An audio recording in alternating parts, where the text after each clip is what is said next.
1959 में साबका Soviet union के स्पेस क्राफ्ट ल्यूना 3 से ली गई चांद की दूसरी तरफ की तस्वीर मुलाहजा हो। चांद की दूसरी तरफ, जिसे फार साइड कहते हैं, ज़मीन से नज़र नहीं आती, वो इसका कुछ हिस्सा कभी कभी नज़र आता है।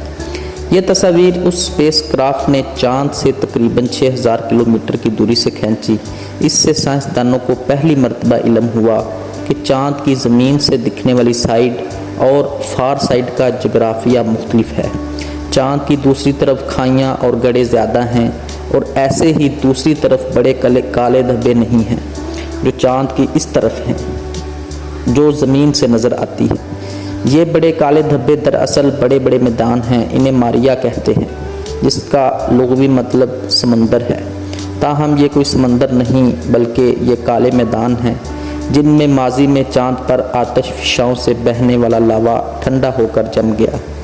ज़मीन से ये काले इसलिए दिखते हैं क्योंकि ये चांद के ऊपरी इलाकों की निस्बत सूरज की रोशनी को कम मुनक़्क़िस करते हैं कि इनमें आयरन की मिक़दार ज़्यादा है।